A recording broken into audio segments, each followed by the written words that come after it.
നമസ്കാരം, എല്ലാവരും ഓക്കെ അല്ലേ? ഇന്ന് പറയാൻ പോകുന്ന കഥ ഹൈ പൊട്ടൻഷ്യൽ എപ്പിസോഡ് 9. അപ്പോ ആരംഭിക്കലാങ്ങളാ. എപ്പിസോഡ് തുടങ്ങുന്നത് മോർഗനെ കാണിച്ചുകൊണ്ടാണ്. ക്ലോയി വിശന്ന് കരയുന്നത് കൊണ്ട് അവൾക്ക് തിരക്കിട്ട് ഫുഡ് എടുത്തുകൊണ്ടിരിക്കുകയാണ് മോർഗൻ. അപ്പൊ കാരഡക്ക് ഫോൺ വിളിച്ചിട്ട് അവളോട് ഒരു അഡ്രസ്സിലേക്ക് വരാൻ പറയുന്നു. പക്ഷെ മോർഗന്റെ കാർ ലുഡോ കൊണ്ടുപോയിരിക്കുകയാണ്. അവന്റെ കാർ ഡ്രൈവിംഗ് സ്കൂളിൽ പഠിപ്പിച്ചുകൊണ്ടിരുന്നപ്പോൾ ഏതൊരു സ്റ്റുഡന്റ് കൊണ്ടുപോയി ഇടിപ്പിച്ചു. അതുകൊണ്ടാണ്. മാത്രമല്ല ക്ലോയിയെ നോക്കാൻ ആളില്ല. അപ്പൊ കാരഡക്ക് നീ കഥ പറച്ചിൽ നിർത്തി ഒരു ബസ്സിൽ കയറി അങ്ങോട്ട് വാ. അവിടെ നിന്ന് ഇന്നത്തെ യാത്ര എന്റെ കാറിലാവാം. അവിടെ ഒരാൾ മരിച്ചിട്ടുണ്ട്. ഇതൊരു ഹൈ പ്രൊഫൈൽ കേസാണ്. അപ്പൊ അവിടെ വെച്ച് കാണാം എന്ന് പറഞ്ഞിട്ട് മോർഗന്റെ മറുപടി കേൾക്കാൻ നിൽക്കാതെ അവൻ ഫോൺ കട്ട് ചെയ്യുന്നു. അങ്ങനെ ക്ലോയിയും കൊണ്ടാണ് ഇപ്രാവശ്യം മോർഗൻ ക്രൈം സീനിലേക്ക് വരുന്നത്. അവിടെ ഒരാൾ കമിഴ്ന്ന് കിടക്കുന്നുണ്ട്. കാരഡക്ക് അയാളെ പരിശോധിക്കുന്നു. ഡാഫ്നിയും ഓസും ഒരു ട്രോളിയും പിടിച്ചുകൊണ്ട് നിൽക്കുന്ന ഒരാളോട് എന്തൊക്കെയോ വിവരങ്ങൾ ചോദിക്കുന്നത് കാണുന്നുണ്ട്. മരിച്ചത് ആരാണെന്ന് ചോദിച്ച് മോർഗനോട് അയാളുടെ പേര് മാർവിൻ പ്രൈസ്, ബേസ്ബോൾ കമന്റേറ്റർ ആണ്. ലോസ് ഏഞ്ചൽസ് ബേസ്ബോൾ പ്രേമികൾ ഇദ്ദേഹത്തിന് ഒരുപാട് സ്നേഹിച്ചിരുന്നു. അദ്ദേഹം വളരെ ഫേമസ് ആണ്. അതുകൊണ്ട് മീഡിയക്കാർ ഈ കേസിൽ നമുക്ക് നല്ല പ്രഷർ തരും എന്ന് കാരഡക്ക് പറയുന്നു. അപ്പോൾ ഡാഫ്നി ഓസും അവർ സംസാരിച്ചുകൊണ്ട് നിന്ന ആളെ കൊണ്ട് അങ്ങോട്ട് വന്നിട്ട്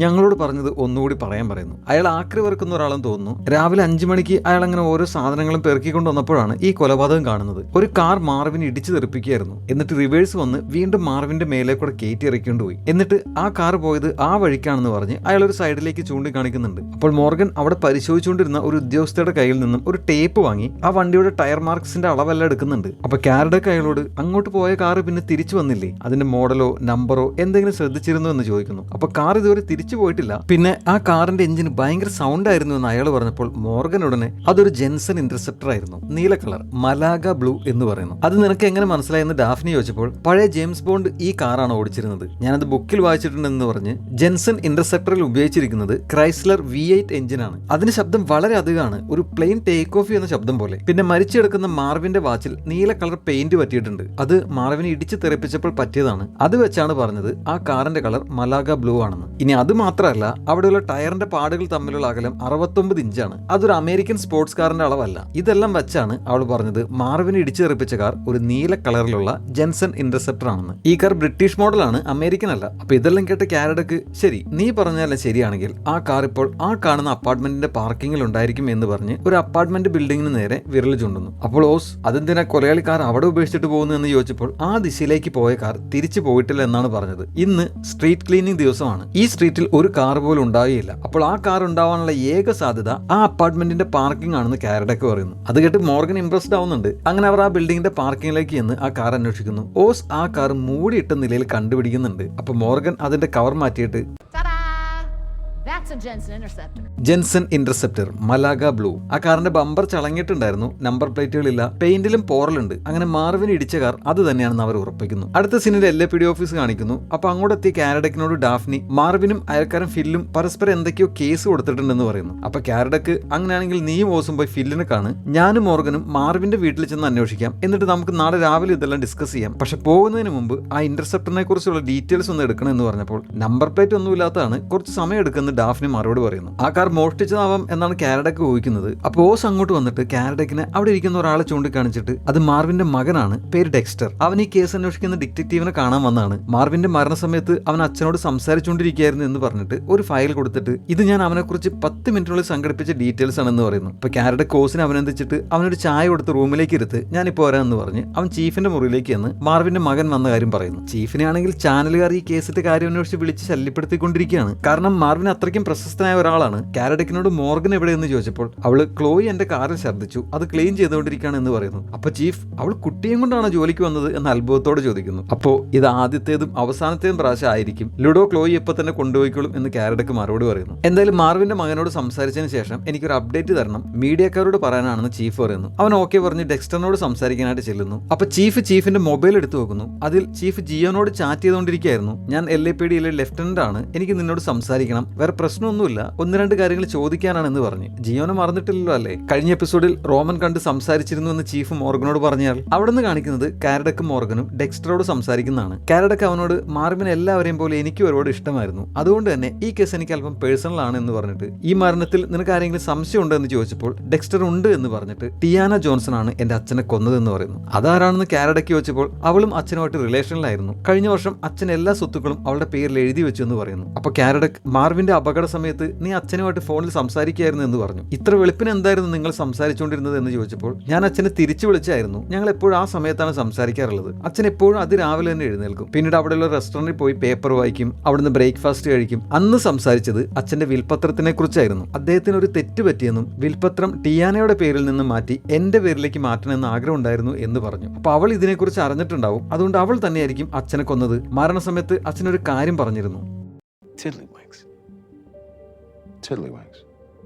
അപ്പൊ അതെന്താണെന്ന് കാരഡയ്ക്ക് ചോദിച്ചപ്പോൾ ടിയാനോയുടെ ചെല്ലപ്പേരാണോ എന്ന് മോർഗൻ ചോദിക്കുന്നു. പക്ഷെ അതിനെക്കുറിച്ച് ഡെക്സ്റ്ററിനും അറിയില്ല. അപ്പൊ കാരഡക്ക് എന്തുകൊണ്ടാണ് അച്ഛൻ നിന്റെ പേരിൽ ആദ്യം സ്വത്ത് എഴുതാത്തതെന്ന് ചോദിച്ചപ്പോൾ ഒരുപക്ഷെ എനിക്ക് സ്പോർട്സിനേക്കാൾ ഇഷ്ടം സിനിമ ആയതുകൊണ്ടായിരിക്കാം, അല്ലെങ്കിൽ ടിയാന അച്ഛൻ അത്രത്തോളം മയക്കെടുത്തിരിക്കും എന്ന് പറഞ്ഞപ്പോൾ കാരഡക്ക് ഓസ് കൊടുത്ത ഫയൽ തൊട്ട് കാണിച്ചിട്ട് ഇതിൽ പറയുന്നത് നിനക്ക് ബാങ്കിൽ നിന്നും ജപ്തി നോട്ടീസ് വന്നു എന്നാണ്. ഇനിയിപ്പോൾ നിനക്ക് നിന്റെ അച്ഛന്റെ പൈസ കിട്ടുമല്ലോ എന്ന് ചോദിച്ചപ്പോൾ പണത്തിന് വേണ്ടി എന്റെ അച്ഛനെ കൊല്ലണമായിരുന്നുവെങ്കിൽ ആ സ്വത്തൽ എന്റെ പേരിലാവുന്നവരെ എനിക്ക് വെയിറ്റ് ചെയ്യാൻ പാടില്ലായിരുന്നെന്ന് ഡെക്സ്റ്റർ ചോദിക്കുന്നു. അത് കേട്ട് മോർഗനും കാരഡക്കും പരസ്പരം നോക്കുന്നുണ്ട്. പിന്നീട് ആ മുറിയിൽ നിന്നും പുറത്തു വന്ന് മോർഗൻ ടോമിനെ കാണുന്നു. അവൻ അവിടുത്തെ ജോലി രാജിവെച്ചു. ടോം പാർട്ട് ടൈം ആയിട്ട് നേഴ്സിംഗ് പഠിക്കുന്നുണ്ടായിരുന്നല്ലോ. ആ കോഴ്സ് കഴിഞ്ഞ് അവനൊരു ജോലി കിട്ടിയിട്ട് 2 ആഴ്ചയായി. അത് പറയാൻ ടോം ഫോൺ ചെയ്തിരുന്നു. മോർഗൻ അന്ന് മിസ്ഡ് കോൾ കണ്ടിരുന്നു. പക്ഷെ കേസ് അന്വേഷണത്തിന്റെ ഇടയിലായതുകൊണ്ട് അവൾ തിരിച്ചു വിളിക്കാൻ വിട്ടുപോയി. അപ്പൊ അവൻ വിചാരിച്ചിരിക്കുന്നത് മോർഗൻ അവനോട് പ്രത്യേകിച്ച് താല്പര്യമൊന്നുമില്ല എന്നാണ്. പക്ഷെ മോർഗൻ അങ്ങനെയല്ല എന്ന് പറഞ്ഞ് അവനെ മനസ്സിലാക്കിക്കാൻ ശ്രമിക്കുന്നുണ്ടെങ്കിലും പറ്റുന്നില്ല. ആദ്യത്തെ എപ്പിസോഡിൽ പറഞ്ഞല്ലോ അവൾക്ക് ഇങ്ങനത്തെ ഒരു പ്രശ്നമുണ്ടെന്ന്. അവൾ ഒരു കാര്യത്തിൽ ഫോക്കസ്ഡ് ആയി കഴിഞ്ഞാൽ ബാക്കി എല്ലാം മറക്കും. അതുകൊണ്ട് തന്നെയാണ് അവളുടെ റിലേഷനിൽ വരെ ഒരു പ്രശ്നങ്ങൾ ഉണ്ടാവുന്നത്. അത് ഇവിടെയും സംഭവിച്ചു. ടോമിന് ജോലി കിട്ടിയിരിക്കുന്നത് സാന്റിയാഗോയിലാണ്. അത് ലോസ് ഏഞ്ചൽസിൽ നിന്നും കുറച്ച് ദൂരെയാണ്. മോർഗൻ വല്ലാതെയായി അവനെ കെട്ടിപ്പിടിച്ച് കൺഗ്രാജുലേഷൻ പറയുന്നുണ്ട്. ടോം ഗുഡ് ബൈ പറഞ്ഞു പോകുന്നു. പക്ഷെ പെട്ടെന്ന് അവൻ തിരിഞ്ഞ അവളോട് സാന്റിയാഗോ അങ്ങനെ ഒരുപാട് ദൂരത്തിലല്ല എന്ന് പറയുന്നു. അത് കേട്ട് അവൾ ചിരിക്കുന്നു. അങ്ങനെ ടോം പോകുന്നു. അപ്പൊ മോർഗന് ചീഫിന്റെ മെസ്സേജ് വരുന്നു. ചീഫ് ജിയോനെ കാണാൻ പോവുകയാണ്. റോമനെ കുറിച്ചുള്ള എന്തെങ്കിലും വിവരങ്ങൾ കിട്ടിക്കഴിഞ്ഞാൽ അറിയിക്കുക എന്ന് പറഞ്ഞു. അവിടുന്ന് കാണിക്കുന്നത് ഓസും ഡാഫ്നിയും ഫില്ലിന്റെ വീട്ടിലേക്ക് എത്തുന്നു. ഓസ് അവർ പോലീസിലാണ് ജോലി ചെയ്യുന്നത് എന്ന് പറഞ്ഞ് പരിചയപ്പെടുത്തുന്നു. അപ്പൊ മാർവിന്റെ കാര്യമാണോ റിംഗോയുടെ കാര്യമാണോ അന്വേഷിക്കാൻ വന്നതെന്ന് ഫില്ലി ചോദിച്ചപ്പോൾ മാർവിന്റെ കാര്യം അന്വേഷിക്കാനാണ് അവർ വന്നതെന്ന് അറിഞ്ഞ അയാൾ അവരകത്തേക്ക് ക്ഷണിക്കുന്നു. ഫില്ലിന്റെ ഒരു കാലിന് എന്തോ പറ്റിയിട്ടുണ്ട്. ആംഗിൾ സപ്പോർട്ട് ഇട്ടിട്ടാണ് നടക്കുന്നത്. എന്ത് പറ്റിയതാണെന്ന് ചോദിച്ചപ്പോൾ സ്കീയിങ്ങിന് പോയപ്പോൾ ആക്സിഡന്റ് പറ്റിയതാണെന്ന് ഫില്ല് പറയുന്നു. അപ്പൊ മാർവിനുമായിട്ട് എന്തായിരുന്നു പ്രശ്നം എന്ന് ചോദിച്ചപ്പോൾ മാർവിന്റെ പട്ടി എപ്പോഴും കുറച്ച് ബേളം ഉണ്ടാക്കുമായിരുന്നു. അത് ഫില്ല് മാർവിന്റെ അടുത്ത് പറഞ്ഞു. പക്ഷെ മാർവിൻ അത് മൈൻഡ് ചെയ്തില്ല. കുറച്ച് നാൾ കഴിഞ്ഞപ്പോൾ ആ പട്ടി മരിച്ചുപോയി. അതിനെ ഫിൽ കൊന്നതാണെന്ന് പറഞ്ഞ് മാർവിൻ കേസ് കൊടുത്തു. അത് മാത്രമല്ല ഇവരുടെ രണ്ടുപേരുടെയും വീട് ഒരു ഇറക്കത്തിലാണ്. അപ്പൊ ഫില്ലിന്റെ വീട്ടിലെ ബാൽക്കണിയിൽ നിന്നും താഴേക്ക് നോക്കിക്കഴിഞ്ഞാൽ നല്ല വ്യൂ ആണ്. മാർവിന്റെ വീട് തൊട്ട് താഴെയാണ്. അപ്പൊ മാർവിൻ അയാളുടെ വീട്ടുമുറ്റത്ത് 4-5 മരങ്ങൾ വെച്ചു പിടിപ്പിച്ചു. അതോടുകൂടി ഫില്ലിന് ആ വ്യൂ കിട്ടാതെയായി. എന്നാൽ കുറച്ചു നാൾ കഴിഞ്ഞപ്പോൾ ആ മരങ്ങൾ വാടി ഉണങ്ങിപ്പോയി. അതിലാരാണ്ട് കോപ്പറാണി അടിച്ചു കയറ്റി. അതുകൊണ്ടാണ് അങ്ങനെ സംഭവിച്ചത്. അതും ഫില്ല് ചെയ്താണ് എന്ന് പറഞ്ഞ് മാർവിൻ കംപ്ലൈന്റ് ചെയ്തു. ഇതെല്ലാം കേട്ട് ഡാഫ്നി പെട്ടെന്ന് വെളുപ്പിന് 5 മണിക്ക് നിങ്ങൾ എവിടെയായിരുന്നു എന്ന് ചോദിച്ചപ്പോൾ ഇവിടെ തന്നെ ഉണ്ടായിരുന്നു എന്ന് ഫില്ല് പറയുന്നു. അപ്പോൾ അതിന് സാക്ഷികൾ ആരെങ്കിലും ഉണ്ടോ എന്ന് ചോദിച്ചപ്പോൾ അതായത് അവന്റെ ആലിബൈ ചോദിച്ചപ്പോൾ അയാളുടെ ഒപ്പം ഒരു സ്ത്രീ ഉണ്ടായിരുന്നു. ഞാൻ നമ്പർ തരാമെന്ന് ഫില്ല് പറയുന്നു. ഇതേസമയം മോർഗനും കാരഡക്കും മാർവിന്റെ വീട്ടിലേക്ക് എത്തുന്നു. കോളിംഗ് ബെൽ അടിച്ചപ്പോൾ മാർവിന്റെ വേലക്കാരി വന്ന് വാതിൽ തുറക്കുന്നു. കാരഡക്ക് അവരെ പരിചയപ്പെടുത്തിയപ്പോൾ അവൾ അകത്തേക്ക് ക്ഷണിക്കുന്നു. മാർവിന്റേത് ഒരു അടിപൊളി ബംഗ്ലാവാണ്. അപ്പൊ ടിയാൻ അങ്ങോട്ട് വരുന്നു. എന്നിട്ട് നമുക്ക് അവിടെ ഇരുന്ന് സംസാരിക്കുക എന്ന് പറഞ്ഞ് അവൾ അവരെ കൂട്ടിക്കൊണ്ടു പോകുന്നു. അവളുടെ മുഖം കണ്ടിട്ട് ആകെ സങ്കടത്തിലിരിക്കാന്ന് തോന്നും. അതുപോലെ വളരെ പതുക്കെയാണ് അവൾ സംസാരിക്കുന്നത്. നടക്കുന്ന വഴി ടിയാന വേലക്കാരിയോട് എന്റെ ഫോൺ കാണുന്നില്ല, അതൊന്ന് നോക്കിയെടുത്ത് തരാൻ പറയുന്നു. മുന്നോട്ട് നടക്കുന്ന വഴി കാരഡക്ക് മാർവിന്റെ ഓഫീസ് റൂം കാണുന്നു. അപ്പോൾ അവിടെ ഉണ്ടായിരുന്ന ട്രോഫികളും മറ്റും കണ്ട് അവൻ എന്തോ ഒരു സന്തോഷത്തിൽ പുഞ്ചിരിക്കുന്നുണ്ട്. ഒരു ഫാൻ ബോയ് മൊമെന്റ് എന്നൊക്കെ പറയുന്ന പോലെ. പക്ഷെ മാർവിൻ ഇന്ന് ജീവിച്ചിരിക്കുന്നില്ല എന്ന് മാത്രം. അപ്പൊ മോർഗൻ ടിയാനോട് ഇതൊരു മനോഹരമായ ബംഗ്ലാവാണെന്ന് പറയുന്നുണ്ട്. അപ്പോൾ വേറൊരു മുറിയിൽ മേശപ്പുറത്ത് കുറച്ച് മരുന്നുകൾ ഇരിക്കുന്നുണ്ട്. മോർഗൻ പെട്ടെന്ന് കുടിക്കാൻ കുറച്ച് വെള്ളം എടുത്തോട്ടെ എന്ന് ചോദിച്ചപ്പോൾ എടുത്തോളം ടിയാനോ പറയുന്നു. മോർഗൻ നേരെ അങ്ങോട്ട് ചെല്ലുന്നു. അവൾ ആ മരുന്ന് കുപ്പികളിലേക്ക് നോക്കുന്നുണ്ട്. എന്നിട്ട് ഫ്രിഡ്ജിന്റെ അകത്തു നിന്നും ഒരു കുപ്പി വെള്ളം എടുത്തുകൊണ്ട് പോകുന്നു. അപ്പോൾ കാരഡക്ക് ടിയാനോട് നീ ഒരു ബേസ്ബോൾ ഫാൻ ആണോ എന്ന് ചോദിച്ചപ്പോൾ അല്ല, പക്ഷെ മാർവിൻ ആ കഥകളെല്ലാം പറയാൻ ഇഷ്ടമായിരുന്നു, ഞാനത് കേട്ടോണ്ടിരിക്കാറുണ്ട് എന്ന് പറയുന്നു. പിന്നീട് സോഫയുടെ സൈഡിൽ ഇരിക്കാൻ വന്ന കാരഡക്കിനെ പെട്ടെന്ന് മോർഗൻ തള്ളി അപ്പുറത്തെ സൈഡിലേക്ക് ഇരുത്തുന്നു. എന്നിട്ട് ടിയാനയോട് മാർവിനുമായിട്ടുള്ള ബന്ധം എന്താണെന്ന് ചോദിച്ചപ്പോൾ അവൾ മാർവിന്റെ ഗേൾ ഫ്രണ്ട് അല്ല, ഒരു അച്ഛനോടുള്ള സ്നേഹമായിരുന്നു അവൾക്ക് മാർവിനോട്. പക്ഷെ മാർവിൻ അങ്ങനെ ആയിരുന്നില്ല. എങ്കിലും അദ്ദേഹം അവൾ ഒന്നിനും നിർബന്ധിച്ചിരുന്നില്ല എന്ന് അവൾ പറയുന്നു. അപ്പൊ മാർവിൻ അദ്ദേഹത്തിന്റെ സ്വത്തെല്ലാം നിന്റെ പേരിൽ എഴുതി വെച്ചത് നിനക്ക് അറിയാമായിരുന്നോ? അതും സ്വന്തം മകൻ ജീവിച്ചിരിക്കുമ്പോൾ അത് വിചിത്രമായ ഒരു കാര്യമായിട്ട് നിനക്ക് തോന്നിയില്ലേ എന്ന് ചോദിച്ചപ്പോൾ അക്കാര്യമെല്ലാം അവൾക്ക് അറിയാമായിരുന്നു. പക്ഷെ ഡെക്സ്റ്റർ എപ്പോഴും പൈസ ചോദിച്ച് മാർവിന്റെ അടുത്ത് വരുമായിരുന്നു എന്ന് ടിയാന പറയുന്നു. അപ്പൊ കാരഡക്ക് രാവിലെ 5 മണിക്ക് നീ എവിടെയായിരുന്നു എന്ന് ചോദിച്ചപ്പോൾ അവൾ വീട്ടിൽ തന്നെ ഉണ്ടായിരുന്നു എന്ന് പറയുന്നു. പക്ഷെ ആലിബൈ ഇല്ല അല്ലേ എന്ന് മോർഗൻ ചോദിച്ചപ്പോൾ എനിക്ക് ഡ്രൈവിംഗ് അറിയില്ലെന്ന് ടിയാന പറയുന്നു. അതായത് അവൾ ഇവിടെ നിന്ന് വേറെ എങ്ങും പോയിട്ടില്ല എന്ന്. മാർവിൻ വിൽപത്രത്തിൽ പാസ്പോർട്ടിൽ നിന്നും നിന്റെ പേര് മാറ്റി ഡെക്സ്റ്ററിന്റെ പേരിലേക്ക് മാറ്റാൻ തീരുമാനിച്ചത് നിനക്ക് അറിയാമായിരുന്നു എന്ന് ചോദിച്ചപ്പോൾ എനിക്കറിയില്ല, പക്ഷെ അങ്ങനെ ചെയ്താലും എനിക്കതൊന്നും ഒരു പ്രശ്നമല്ല, കാരണം ഞാൻ സ്വത്തിന് വേണ്ടിയൊന്നുമല്ല അദ്ദേഹത്തെ സ്നേഹിച്ചതെന്ന് ടിയാന പറയുന്നു. അപ്പൊ മോർഗൻ, നിനക്കറിയാമോ എന്തുകൊണ്ടാണ് മാർവിൻ മരിക്കുന്നതിന് മുമ്പ് അവസാനമായി ടിഡ് ലിവിങ്സ് എന്ന് പറഞ്ഞത് എന്ന് ചോദിച്ചപ്പോൾ അവൾക്ക് അറിയില്ലെന്ന് ടിയാന പറയുന്നു. അതിനുശേഷം മോർഗനും കാരഡക്കും കാറിൽ വന്ന് കയറുന്നു. അപ്പൊ മോർഗൻ പറയുന്നത് ടിയാന പറയുന്നത് ശരിയായിരിക്കാം, അവർ തമ്മിൽ വേറെ ബന്ധമൊന്നും ഉണ്ടാവാൻ വഴിയില്ല. കാരണം മോർഗൻ അകത്ത് മേശപ്പുറത്ത് കണ്ടത് മാർവിന്റെ ഗുളികകളായിരുന്നു. മാർവിൻ കഴിച്ചുകൊണ്ടിരുന്ന ഗുളിക ഒരു 70 വയസ്സുകാരന്റെ സെക്ഷൽ ലൈഫിനെ ബാധിക്കുന്നതാണ്. അതേപോലെ ടിയാൻ അദ്ദേഹത്തെ ശരിക്കും സ്നേഹിച്ചിരുന്നു. കാരണം ആ ഫ്രിഡ്ജിൽ ഒരു ഫുഡ് പാഴ്സലിന്റെ ബാഗ് ഇരിക്കുന്നുണ്ടായിരുന്നു. അതിൽ മാർവിന്റെ പേരിലെ ഐയുടെ മുകളിലെ കുത്തിന് പകരം അവിടെ ഹാർട്ട് ഷേപ്പ് ആയിരുന്നു ഉണ്ടായിരുന്നത്. പിന്നെ ആ ടിഡ് ലിവിങ്സിനെ കുറിച്ച് ഒരു ക്ലൂവും അവിടുന്ന് കിട്ടാത്തതിൽ നിരാശയിലാണ് അവളെന്ന് മോർഗൻ പറയുന്നു. അപ്പോൾ പെട്ടെന്ന് അവളുടെ ഫോൺ ബെല്ലടിക്കുന്നു. അവൾ ഫോൺ എടുത്ത് ഹലോ പറഞ്ഞിട്ടും വീണ്ടും റിങ് ചെയ്തുകൊണ്ടിരിക്കുകയാണ്. അത് ശരിക്കും അവളുടെ ഫോൺ അല്ലായിരുന്നു, ടിയാനയുടെ ഫോണായിരുന്നു. അതിൽ ഹോളിവുഡ് ഓട്ടോ എന്ന് പറഞ്ഞ ഒരു കോൺടാക്റ്റിൽ നിന്നുമായിരുന്നു ഫോൺ വന്നത്. അവർ വീടിന്റെ അകത്ത് ചെന്നപ്പോൾ ടിയാന ഫോൺ കാണാനില്ല, ഒന്ന് അന്വേഷിച്ച് എടുത്തു തരാൻ വേലക്കാരോട് പറഞ്ഞത് ഓർക്കുന്നില്ലേ? ശരിക്കും ആ ഫോൺ സോഫയിൽ കിടക്കുന്നുണ്ടായിരുന്നു. മോർഗൻ അത് അടിച്ചു മാറ്റി. കാരഡക്ക് അതുകൊണ്ട് സീരിയസ് ആവുന്നുണ്ട്. അപ്പോൾ അതൊരു അബദ്ധം പറ്റിയതാണ്, എന്റെ ഫോൺ അതേപോലെ തന്നെയാണ്, അങ്ങനെ മാറിപ്പോയതാണ് എന്ന് പറഞ്ഞെങ്കിലും ആ രണ്ട് ഫോണും തമ്മിൽ ഒരു സാമ്യമില്ല. അപ്പൊ എന്തായാലും ഇത് എടുത്തില്ലേ, നമുക്കിത് ഡാഫിനയുടെ കയ്യിൽ കൊടുത്തിട്ട് ടിയാന ആരോടൊക്കെയാണ് സംസാരിച്ചിട്ടുള്ളത് എന്നൊന്ന് ചെക്ക് ചെയ്തൂടെ എന്ന് ചോദിച്ചപ്പോൾ കാരഡക്ക് അവളോട് മര്യാദയ്ക്ക് നീ അത് തിരിച്ചു കൊണ്ടുപോയിക്കാൻ പറയുന്നു. അറിയാമല്ലോ, അവൻ നിയമം വിട്ടിട്ടുള്ള ഒരു കളിക്കുമില്ല. അങ്ങനെ മോർഗൻ മനസ്സില്ലാ മനസ്സോടെ അത് കൊടുക്കാനായിട്ട് കാറിൽ നിന്ന് ഇറങ്ങി പോകുന്നു. അടുത്ത സീനിൽ കാണിക്കുന്നത് ഒരു റെസ്റ്റോറന്റിൽ ഇരിക്കുന്ന ചീഫിനെയാണ്. അപ്പൊ മോർഗൻ അങ്ങോട്ടേക്ക് വന്ന് ചീഫിന്റെ അടുത്തിരിക്കുന്നു. നീ ഇങ്ങോട്ട് വരേണ്ട ആവശ്യമില്ലായിരുന്നു എന്ന് ചീഫ് പറഞ്ഞപ്പോൾ ഈ ജിയോ എന്ന് പറയുന്ന ആൾക്ക് റോമിനെ കുറിച്ച് എന്തെങ്കിലും അറിയാമെങ്കിൽ എനിക്കത് നേരിട്ട് കേൾക്കണം, അതുകൊണ്ടാണ് ഞാൻ വന്നതെന്ന് മോർഗൻ പറയുന്നു. അങ്ങനെ കുറച്ച് കഴിഞ്ഞപ്പോൾ ജിയോ അങ്ങോട്ടെത്തി അവരുടെ മുമ്പിൽ വന്നിരിക്കുന്നു. അപ്പൊ ചീഫ് റോമിനെ കുറിച്ച് അവനോട് ചോദിച്ചപ്പോൾ 15 വർഷം മുമ്പ് നടന്ന കാര്യത്തെക്കുറിച്ച് ഇപ്പോൾ ചോദിച്ചാൽ എങ്ങനെയാണ്, എനിക്ക് അത്രയും ഓർമ്മശക്തിയില്ല, 15 വർഷം മുമ്പുള്ള കാര്യം നിങ്ങൾക്ക് ഓർമ്മയുണ്ടെന്ന് ചീഫിനോട് ചോദിച്ചിട്ട് എന്തിന് 15 ദിവസം മുമ്പ് നീ എവിടെയായിരുന്നെന്ന് നിനക്ക് ഓർമ്മയുണ്ടെന്ന് മോർഗനോട് ചോദിച്ചപ്പോൾ അവൾ ഉടനെ 15 ദിവസം മുമ്പ് ഒരു ചൊവ്വാഴ്ചയായിരുന്നു, ഞാനൊരു ഹാർഡ്വെയർ ഷോപ്പിലായിരുന്നു, അവിടെ ബൾബിന് ഓഫർ ഉണ്ടായിരുന്നു, ഞാൻ അത് വാങ്ങി $3.42 ലാഭിച്ചു. പക്ഷേ പാർക്കിങ്ങിൽ വന്നപ്പോൾ എന്റെ വണ്ടി ഒരു ആനയുടെ മുകളിൽ കയറി ടയർ റിപ്പയർ ചെയ്തതിന് എന്റെ കയ്യിൽ നിന്ന് പൈസ നഷ്ടവും ചെയ്തു എന്ന് പറയുന്നു. അത് കേട്ട് ചീഫ് പുഞ്ചിരിക്കുന്നുണ്ട്. മോർഗന് ജിയോയ്ക്ക് അത്ര പരിചയമില്ലല്ലോ. അപ്പൊ മോർഗൻ വീണ്ടും ഇനി 15 വർഷം മുമ്പ് എന്റെ മകൾ തീരെ കുഞ്ഞായിരുന്നു, ഞാൻ അവളുടെ അച്ഛന് എന്ത് പറ്റിയെന്ന് അന്വേഷിച്ചുകൊണ്ടിരിക്കുകയായിരുന്നു, അതുകൊണ്ട് ഞങ്ങളുടെ സമയം നഷ്ടപ്പെടുത്താതെ നിനക്ക് എന്തെങ്കിലും കാര്യം അറിയാമെങ്കിൽ പറയാൻ പറയുന്നു. ജിയ അവളുടെ മെമ്മറിയിൽ ഇംപ്രസ്ഡ് ആവുന്നുണ്ട്. എന്നിട്ട് എന്റെ സഹോദരിക്ക് 16 വയസ്സുള്ള ഒരു മകനുണ്ട്. 1-2 ആഴ്ച മുമ്പ് അവനൊരു പ്രശ്നത്തിൽ ചെന്നയാടി. അവനും അവന്റെ കുറച്ച് കൂട്ടുകാരും ചേർന്ന് പരസ്യ ബോർഡുകളിൽ പെയിന്റ് ചെയ്തു, അതായത് ഈ സ്പ്രേ പെയിന്റിംഗ്. കഴിഞ്ഞ എപ്പിസോഡിൽ കണ്ടില്ലേ തുടക്കത്തിൽ ആ കുട്ടികൾ RV1 പെയിന്റ് ചെയ്യുന്നത്, അതുപോലെ. പക്ഷെ അങ്ങനെ കണ്ട സ്ഥലങ്ങളെല്ലാം പെയിന്റ് ചെയ്യുന്ന ശിക്ഷാർഹമാണ്, പ്രത്യേകിച്ച് പരസ്യ ബോർഡുകളിൽ, കാരണം അതിന് പൈസ കൊടുക്കുന്നതാണല്ലോ. അപ്പൊ അങ്ങനെ പെയിന്റ് ചെയ്തതിന് അവന്റെ പേരിൽ കേസ് എടുത്തേക്കാം, അതിനെതിരെ എന്തെങ്കിലും ചെയ്യണമെന്ന് ജിയോ പറഞ്ഞപ്പോൾ ആ കാര്യം പരിഗണിക്കണമെങ്കിൽ നിനക്ക് റോമിനെ കുറിച്ച് എന്തെങ്കിലും അറിയാമെന്ന് ഞങ്ങൾക്ക് ഉറപ്പ് വേണം എന്ന് ചീഫ് പറയുന്നു. അത് കേട്ട് ഒന്നും മിണ്ടാതെ കുറച്ചു സമയത്തേക്ക് ചീഫിനെ നോക്കിയിരുന്ന ജിയോ മേശപ്പുറത്തുണ്ടായിരുന്ന മെനു കാർഡ് അവരുടെ മുമ്പിലേക്ക് നീട്ടി വെച്ചിട്ട് എനിക്ക് വേണ്ട ഒന്നും ഇതിലില്ല എന്ന് പറഞ്ഞിട്ട് അവൻ അവിടെ നിന്ന് എഴുന്നേറ്റ് പോകുന്നു. അത് കണ്ട് മോർഗൻ വല്ലാതെ ദേഷ്യത്തിലാവുന്നുണ്ട്. അപ്പൊ ചീഫ് നീ ടെൻഷൻ ആവണ്ട, അവൻ അറിയാവുന്നതെല്ലാം ഞാൻ കണ്ടുപിടിച്ചോളാം എന്ന് പറയുന്നു. അടുത്ത സീനിൽ കാണിക്കുന്നത് രാത്രി മോർഗന്റെ വീടാണ്. അവൾ റോമന്റെ സാധനങ്ങളെല്ലാം വെച്ചിരുന്ന ബോക്സ് എടുത്ത് ചുമ്മാ നോക്കിയപ്പോൾ അതിൽ 1-2 സാധനങ്ങൾ മിസ്സിംഗ് ആണ്. അതെടുത്തത് ഏവയാണെന്ന് മനസ്സിലായ മോർഗൻ ഏവിയോട് സംസാരിച്ചപ്പോൾ അവൾക്ക് റോമന്റെ മേലുള്ള ദേഷ്യമെല്ലാം മാറി. കാരണം ചീഫ് അന്ന് രാത്രി മോർഗനോട് സംസാരിച്ചത് അവൾ കേട്ടിരുന്നല്ലോ. അതുകൊണ്ട് തന്നെ ഏവയ്ക്ക് മനസ്സിലായി അച്ഛൻ അവൾ ഇട്ടിട്ട് പോയതല്ല എന്ന്. അത് കേട്ട മോർഗന് സന്തോഷമാകുന്നുണ്ട്. പിന്നീട് കാണിക്കുന്നത് രാവിലെ മോർഗൻ സോഫയിൽ കിടക്കുന്നതാണ്. ടിവിയിൽ ബേസ്ബോൾ മാച്ച് വെച്ചിട്ടുണ്ട്. അപ്പോൾ ഉറക്കത്തിൽ നിന്ന് എഴുന്നേറ്റ് വന്ന എലിയറ്റ് അമ്മ ഇന്നലെ ഉറങ്ങിയില്ലേ എന്ന് ചോദിച്ചപ്പോൾ മോർഗൻ ഉറക്കം വന്നില്ല,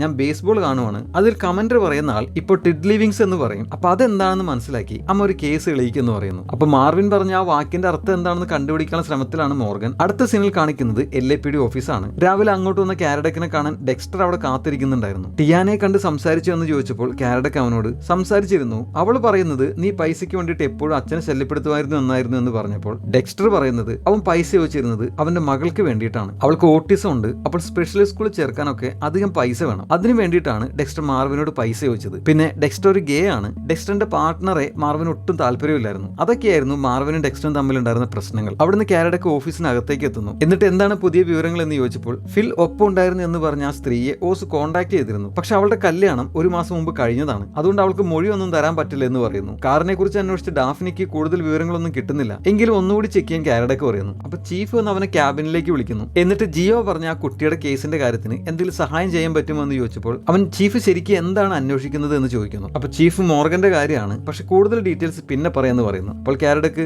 ശരി ആ കുട്ടിയുടെ ഡീറ്റെയിൽസ് തരൂ, എന്നെ കൊണ്ട് എന്ത് ചെയ്യാൻ പറ്റുമെന്ന് നോക്കട്ടെ എന്ന് പറയുന്നു. എന്നിട്ട് പുറത്തു വന്നപ്പോൾ ഡാഫ്നി ഒരു കാര്യം കണ്ടുപിടിക്കുന്നു. ഓട്ടോഫൈൽ ഹോൾഡിംഗ്സ് എന്നൊരു കമ്പനിയുടെ വെബ്സൈറ്റിലെ ഫോട്ടോ ജെൻസൺ ഇന്റർസെപ്റ്റർ കാറിന്റെയാണ്. ഓട്ടോഫൈൽ എന്ന പേരിന്റെ ഫയൽ സൂചിപ്പിക്കുന്നത് ഫിൽ എൽക്കോയുടെ ഷോർട്ട് ഫോം ആണ്. അപ്പൊ ഫില്ലിന് ജെൻസൺ ഇന്റർസെപ്റ്റർ എന്ന കാറുണ്ട്. അത് മനസ്സിലാക്കി അവർ ഫില്ലിനെ അറസ്റ്റ് ചെയ്യാൻ അവന്റെ വീട്ടിലേക്ക് എത്തുന്നു. മാർവിനെ കൊല്ലാൻ ഉപയോഗിച്ച കാർ അവന്റെ കില്ലറുടെ കാറാണെന്ന് പറഞ്ഞ് അവരോട് ഫില്ല് ആ കാർ കാണാതെ പോയതിന് ഒരാഴ്ച മുമ്പ് ഞാൻ കംപ്ലൈന്റ് കൊടുത്തിട്ടുണ്ട് എന്ന് പറയുന്നു. ആ കാറിന് അവനിട്ടിരിക്കുന്ന പേരാണ് റിംഗോ. അതാണ് ആദ്യം ഓസും ഡാഫ്നി അങ്ങോട്ട് വന്നപ്പോൾ റിംഗോയുടെ കാര്യം സംസാരിക്കാണോ വന്നതെന്ന് ഫില്ല് ചോദിച്ചത്. അപ്പൊ ആ കാര്യം ഓസ് വിളിച്ച് അന്വേഷിച്ച് ഉറപ്പുവരുത്തുന്നുണ്ട്. ഫില്ല് പറഞ്ഞ് ശരിയാണ്, അവർ കമ്പ്യൂട്ടറിൽ അപ്ഡേറ്റ് ചെയ്യാത്തതുകൊണ്ടാണ് ഡാഫ്നി ചെക്ക് ചെയ്തപ്പോൾ ആ വിവരം കിട്ടാതിരുന്നത്. ഫില്ല് CCTV വീഡിയോയും പോലീസുകാർക്ക് കൊടുത്തിട്ടുണ്ട്. എന്നിട്ട് മാർവിൻ പലപ്പോഴും പുറത്തു പോയി കഴിഞ്ഞ് ഒരുത്തൻ ബൈക്കിൽ മാർവിന്റെ വീട്ടിൽ വരാറുണ്ട്. ഞാനൊരു നല്ല അയൽക്കാരാവാൻ ശ്രമിച്ചുകൊണ്ട് ആ കാര്യം പറഞ്ഞ് മാർവിൻ ഒരു കുറിപ്പ് കൊടുത്തിരുന്നു എന്ന് പറയുന്നു. അപ്പൊ ഡാഫ്നി ടിയാനയ്ക്ക് ഒരു ബോയ് ഫ്രണ്ട് ഉണ്ടായിരുന്നു അല്ലേ എന്ന് പറയുന്നു. അതേ അർത്ഥത്തിൽ ചിരിച്ച ഫിൽ അടുത്ത പ്രാവശ്യം മാർവിൻ പുറത്തു പോയപ്പോൾ ആ ബോയ് ഫ്രണ്ട് വീണ്ടും വന്നു. പക്ഷേ ഇപ്രാവശ്യം മാർവിൻ അത് പ്രതീക്ഷിച്ചിരുന്നു. അതുകൊണ്ട് അവൻ പെട്ടെന്ന് തന്നെ തിരിച്ച് വീട്ടിലേക്ക് വന്നു. അതവർ പ്രതീക്ഷിച്ചില്ല. അകത്ത് അവർ രണ്ടുപേരും പിടിക്കപ്പെട്ട് കാണും. 2 മിനിറ്റ് കഴിഞ്ഞപ്പോൾ ആ ബോയ് ഫ്രണ്ട് അവന്റെ ബൈക്ക് എടുത്ത് സ്പീഡിൽ ഓടിച്ചു പോകുന്നത് കണ്ടു എന്ന് ഫില്ല് പറയുന്നു. ഇതെല്ലാം കേട്ട് കഴിഞ്ഞ കാരഡക്ക് അവനോട് കള്ളൻ കാർ മോഷ്ടിച്ച CCTV വീഡിയോ കാണിച്ചു തരാൻ പറയുന്നു. അടുത്ത സീനിൽ കാണിക്കുന്നത് രാത്രിയായി. മോർഗൻ അപ്പോഴും വീട്ടിൽ ബേസ്ബോൾ കണ്ടുകൊണ്ട് ടിവിയുടെ മുമ്പിൽ തന്നെയാണ്. കമന്ററി ഭയങ്കര സൗണ്ടിലാണ് വെച്ചിരിക്കുന്നത്. അത് കേട്ട് ഏവ അങ്ങോട്ട് വന്ന് അമ്മ ഉറങ്ങുന്നില്ലെന്ന് ചോദിക്കുന്നുണ്ട്. പക്ഷെ മോർഗന്റെ സ്വഭാവം അറിയാലോ, ഒരു പ്രശ്നം വന്നു കഴിഞ്ഞാൽ അതിന്റെ പരിഹാരം കാണുന്നവർ അവൾക്ക് ഉറക്കം കിട്ടില്ല. അപ്പൊ ഏവയോട് സംസാരിച്ചുകൊണ്ടിരിക്കുന്നതിന്റെ ഇടയിൽ പെട്ടെന്ന് കമന്ററിയിൽ മാർവിൻ ടിഡ് ലിവിങ്സ് എന്ന് പറയുന്നു. അത് കേട്ട് മോർഗൻ ഭയങ്കര സന്തോഷത്തിലാവുന്നു. ഉറക്കളിച്ച് വെറുതെ ആയില്ല. അപ്പൊ അതിന്റെ അർത്ഥം എന്താണെന്ന് നമുക്ക് നോക്കാം. അടുത്ത സീനിൽ കാണിക്കുന്നത് കാരഡക്ക് അറ്റോർണിയെ കണ്ട്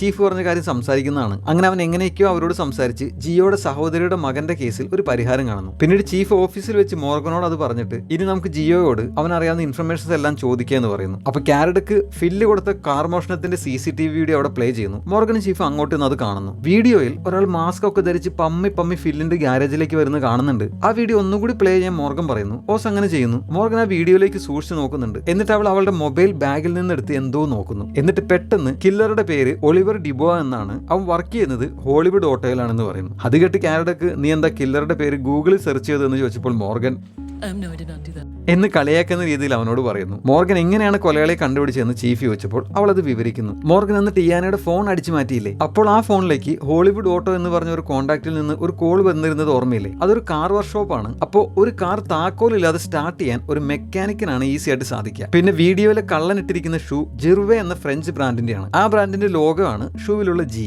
അതേപോലെ കള്ളന്റെ പൊക്കം 6 അടി 5 ഇഞ്ചാണ്. അത് നിനക്ക് എങ്ങനെ മനസ്സിലായെന്ന് ഡാഫ്നി ചോദിച്ചപ്പോൾ അവിടെയുള്ള ഭിത്തിയുടെ ഇഷ്ടികയുടെ സൈസ് 8 ഇഞ്ചാണ്. അങ്ങനെ ആ ഇഷ്ടികയുടെ കണക്ക് വെച്ചിട്ടാണ് അവന്റെ പൊക്കം മോർഗൻ പറഞ്ഞത്. പിന്നെ മോർഗൻ ഫോണിൽ നോക്കിയത് ഹോളിവുഡ് ഓട്ടോയുടെ വെബ്സൈറ്റ് ആയിരുന്നു. അതിൽ അവരുടെ മെക്കാനിക്കുമാരുടെ ഫോട്ടോ ഉണ്ടായിരുന്നു. അതിൽ കാണാൻ ചുള്ളനായിട്ടുണ്ടായിരുന്നത് ഒളിവിയർ ആയിരുന്നു. അപ്പോൾ ടിയാനെ പോലുള്ള ഒരു സുന്ദരി എങ്ങനെ വന്നാലും ഒളിവിയറിനെ പോലുള്ള ഒരു ചുള്ളൻ ചെക്കനായിരിക്കും സെലക്ട് ചെയ്യുക എന്ന് മോർഗൻ ഊഹിച്ചു. അപ്പൊ മോട്ടീവ് എന്തായിരിക്കും എന്ന് ചീഫ് ചോദിച്ചപ്പോൾ ഫിൽ അന്ന് പറഞ്ഞത് ഓർമ്മയില്ലേ, ഒരു പ്രാവശ്യം ടിയാനയുടെ കാമുകൻ മാർവിന്റെ വീട്ടിലേക്ക് വന്നപ്പോൾ പെട്ടെന്ന് തന്നെ മാർവിൻ തിരിച്ചു വന്നുവെന്നും ഉടനെ തന്നെ ആ കള്ളക്കാമുകൻ എസ്കേപ്പ് ആവുന്നത് കണ്ടുവെന്നും അപ്പോൾ അന്ന് വീടിന്റെ അകത്ത് സംഭവിച്ചിട്ടുണ്ടാവുക മാർവിൻ ടിയാനയുടെ ഈ അവിഹിത ബന്ധം കണ്ടുപിടിച്ചു കഴിഞ്ഞപ്പോൾ ആ ദേഷ്യത്തിൽ വിൽപത്രത്തിൽ നിന്നും അവളുടെ പേര് മാറ്റും എന്ന് മാർവിൻ പറഞ്ഞു. അപ്പോൾ ഒളിവിയറിന് മാർവിനും ഫില്ലും തമ്മിലുള്ള പ്രശ്നം അറിയായിരുന്നു. അതുകൊണ്ട് അവൻ ഫില്ലിന്റെ കാർ മോഷ്ടിച്ചിട്ട് ആ കാർ ഉപയോഗിച്ച് മാർവിനെ കൊലപ്പെടുത്തി. എന്നിട്ട് പോലീസുകാർ കണ്ടുപിടിക്കാൻ വേണ്ടി തന്നെയാണ് തൊട്ടടുത്തുള്ള കെട്ടിടത്തിന്റെ പാർക്കിങ്ങിൽ ആ കാർ ഉപേക്ഷിച്ചിട്ട് കടന്നു കളഞ്ഞത്. അപ്പോൾ എല്ലാം കേട്ട് കഴിഞ്ഞ് കാരഡക്ക് അപ്പോൾ എന്താണ് മാർവിൻ മരിക്കാൻ നേരത്ത് പറഞ്ഞ ടിഡ് ലിവിങ്സ് എന്ന വാക്കെന്ന് ചോദിച്ചപ്പോൾ കാര്യം മോർഗൻ അത് ബേസ്ബോൾ കമന്ററിയുടെ ഇടയിൽ മാർവിൻ പറയുന്നത് കേട്ടെങ്കിലും ഇതുവരെ അത് എന്താണെന്ന് കണ്ടുപിടിക്കാൻ കഴിഞ്ഞിട്ടില്ല എന്ന് പറയുന്നു. അപ്പോൾ എന്തായാലും ഒളിവിയറിനെ ചെന്ന് കാണാൻ ചീഫ് പറയുന്നു. അങ്ങനെ കാരഡക്കും മോർഗനും ഹോളിവുഡ് ഓട്ടോ എന്ന് പറഞ്ഞ് കാർ വർക്ക്ഷോപ്പിലേക്ക് ചെല്ലുന്നു. അവിടെ വെച്ച് അവർ കണ്ട ഒളിവിയർ അവർ പോലീസാണെന്ന് മനസ്സിലാക്കിയപ്പോൾ പെട്ടെന്ന് പുറത്തേക്ക് ഓടിക്കളയുന്നു. അതുകൊണ്ട് മോർഗൻ കാരഡക്കിനെ അവൻ ഓടുന്നത് വിളിച്ച് കാണിക്കുന്നുണ്ട്.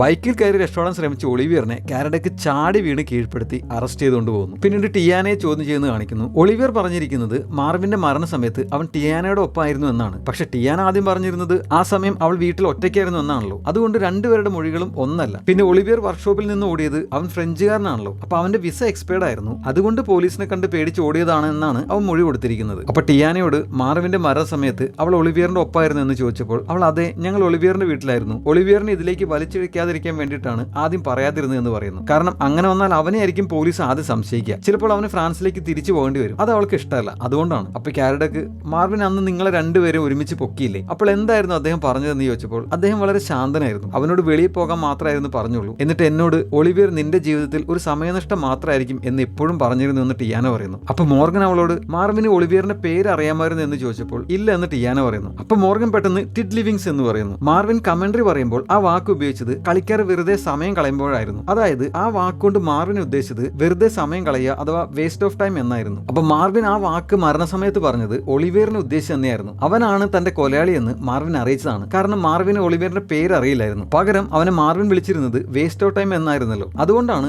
വേസ്റ്റ് ഓഫ് ടൈം എന്ന അർത്ഥം വരുന്ന ടിഡ് ലിവിങ്സ് എന്ന വാക്ക് മരണസമയത്ത് മാർവിൻ പറഞ്ഞത്. അപ്പൊ കാരഡക്ക് ടിയാനോട് ഇപ്പൊ മനസ്സിലായില്ലേ നീ സംരക്ഷിക്കാൻ ശ്രമിക്കുന്ന നിന്റെ കാമുകൻ ഒളിവിയർ തന്നെയാണ് മാർവിനെ കൊന്നതെന്ന്, നിനക്കിനി അവന് പകരം ജയിലിൽ പോകണോ അതോ സത്യം പറയുന്നുണ്ടോ എന്ന് ചോദിക്കുന്നു. അപ്പൊ കാര്യം മനസ്സിലായ ടിയാന സത്യം പറയുന്നു. മാർവിൻ അന്ന് അവർ രണ്ടുപേരെയും പൊക്കിയതിനു ശേഷം അവളോട് എപ്പോഴും പറയുമായിരുന്നു ഒളിവിയർ ഒരു വേസ്റ്റ് ഓഫ് ടൈം ആണെന്ന്. മാർവിന്റെ മരണസമയം അവൾ വീട്ടിൽ തന്നെയായിരുന്നു, ഒളിവിയറിന്റെ അടുത്ത് ആയിരുന്നില്ല. മാത്രമല്ല ഒളിവിയർ എവിടെയായിരുന്നു എന്ന് പോലും അവൾക്ക് അറിയാൻ പാടില്ലായിരുന്നു. അപ്പോ മാർവിന്റെ കൊലയാളി ഒളിവിയർ തന്നെയായിരുന്നു. അങ്ങനെ ആ കേസ് ക്ലോസ് ആയി. അടുത്ത സീനിൽ കാണിക്കുന്നത് ചീഫ് മാർവിന്റെ കൊലയാളിയെ അറസ്റ്റ് ചെയ്തു എന്ന് പറഞ്ഞ് പത്രസമ്മേളനം നടത്തുന്നതാണ്. ഈ കേസ് തെളിയിക്കാൻ സഹായിച്ച പോലീസ് ഡിപ്പാർട്ട്മെന്റിന്റെ കൺസൾട്ടന്റ് മോർഗൻ ചീഫ് പ്രത്യേകം നന്ദിയും പറയുന്നുണ്ട്. അത് കേട്ട് കാരഡക്ക് പുഞ്ചിരിക്കുന്നുണ്ട്. അവനും കൂടി ഒരു നന്ദി പറയായിരുന്നു. പോട്ടെ, ആരും ഒന്നും പറഞ്ഞില്ലെങ്കിലും നമ്മുടെ ചെക്ക മൊത്താണ്. അപ്പോൾ അവിടെ ഡെക്സ്റ്റർ നിൽക്കുന്നുണ്ടായിരുന്നു. കാരഡക്ക് അവന്റെ അടുത്തേക്ക് എന്നിട്ട് ടിയാൻ നിന്റെ അച്ഛന്റെ സ്വത്തിൽ അവകാശങ്ങളൊന്നും പറയുന്നില്ല, കാരണം കോടതിയിൽ അവൾക്ക് രക്ഷപ്പെടാൻ അത് സഹായമാവും എന്ന് പറഞ്ഞപ്പോൾ ആ ഐഡിയ നിങ്ങളല്ലേ പറഞ്ഞു കൊടുത്തെന്ന് ഡെക്സ്റ്റർ ചോദിക്കുന്നു. അത് കേട്ട് കാരഡക്ക് എനിക്കൊന്നും അറിയില്ലെന്ന ഭാഗത്തിൽ നിൽക്കുന്നുണ്ട്. അവൻ തന്നെയാണ് ശരിക്കും അത് ടിയാനയ്ക്ക് പറഞ്ഞു കൊടുത്തത്, കാരണം അവർക്ക് യഥാർത്ഥ പ്രതിയെ കിട്ടി. ടിയാനയ്ക്കാണെങ്കിൽ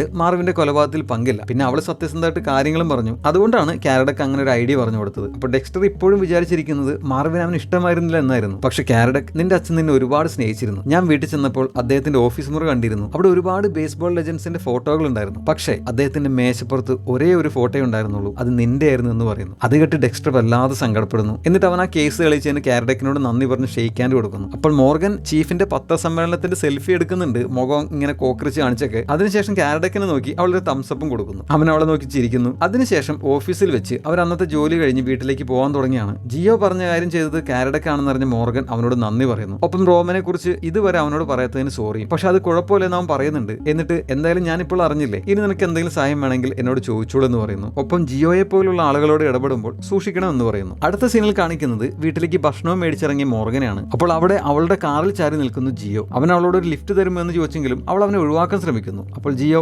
റോമനുമായിട്ട് എനിക്ക് ഒരുപാട് നാളത്തെ പരിചയമൊന്നുമില്ല, പക്ഷേ പരിചയപ്പെട്ടിടത്തോളം അവനൊരു നല്ല മനുഷ്യനാണെന്ന് എനിക്ക് മനസ്സിലായി എന്ന് പറയുന്നു. അത് കേട്ട് മോർഗൻ അവനെ കാറിൽ കയറ്റുന്നു. കാറിൽ പോകുന്നതിന്റെ ഇടയിൽ ജിയോ അവളോട് ഞാൻ ഇവിടുന്ന് കുറച്ച് നാളത്തേക്ക് പോവുകയാണ്, തിരിച്ചു വരുമ്പോൾ നിനക്ക് പ്രയോജനമുള്ളത് എന്തെങ്കിലും ഉണ്ടാകുമോ എന്ന് നോക്കാം, പിന്നെ ആരും എന്നെ അന്വേഷിച്ചു വരുന്നത് എനിക്ക് ഇഷ്ടമല്ല, പ്രത്യേകിച്ച് പോലീസുകാർ എന്ന് പറയുന്നു. പക്ഷെ മോർഗൻ എനിക്ക് നിന്നെ വിശ്വാസമില്ല എന്ന് പറഞ്ഞപ്പോൾ ജിയോ ഒരു കെട്ടിടത്തിന് മുമ്പിൽ വണ്ടി നിർത്താൻ പറഞ്ഞിട്ട് നിങ്ങളെ വിളിച്ചിരുന്നത് റാംസ് എന്നല്ലേ, റോമൻ, ഏവ, മോർഗൻ, അതായത് ഈ 3 പേരിന്റെയും ആദ്യത്തെ അക്ഷരങ്ങൾ, ഇത് റോമൻ തന്നെയാണ് എന്നോട് പറഞ്ഞത് എന്ന് പറഞ്ഞ് അവൻ ഇറങ്ങി ആ കെട്ടിടത്തിന്റെ ഉള്ളിലേക്ക് പോകുന്നു. മോർഗൻ അവൻ പോകുന്നത് അത്ഭുതത്തോടെ നോക്കിയിരിക്കുന്നുണ്ട്, കാരണം ജിയോ പറഞ്ഞ സത്യമായിരുന്നു. അപ്പൊ എന്തായാലും ഒരു കാര്യം ഉറപ്പായി, ജിയോയ്ക്ക് റോമനെ പരിചയമുണ്ട്. അപ്പൊ റോമന്റെ മിസ്സിങ്ങിനെ കുറിച്ചുള്ള എന്തെങ്കിലും വിവരം കിട്ടുമെന്ന് അവൾക്ക് ഇപ്പോൾ ഒരു പ്രതീക്ഷയുണ്ട്. അത് ഓർത്തൊരു ദീർഘനിശ്വാസം വിട്ടിരിക്കുന്ന മോർഗനെ കാണിച്ചുകൊണ്ട് ഈ എപ്പിസോഡ് അവസാനിക്കുന്നു. The end.